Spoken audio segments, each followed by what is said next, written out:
নমস্কার। দুর্গা পুজো, কবি কালীশঙ্কর দাস।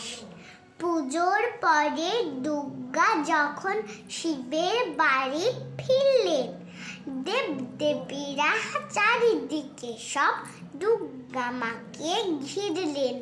শিব শুধালেন, কাঁদলো কেমন এবার বাপের বাড়ি?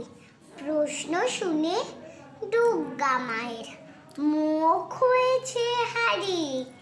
দুঃখে বলেন, আমার জন্যে প্যান্ডেলে জোরালো, পটকা ছিল, মাইক ছিল, সব কিছু জমকালো। কিন্তু শেষে যা বুঝেছি, পুজো এখন থিম। পুজোর জন্যে সবই আছে, ভক্তি ঘোড়ার ডিম।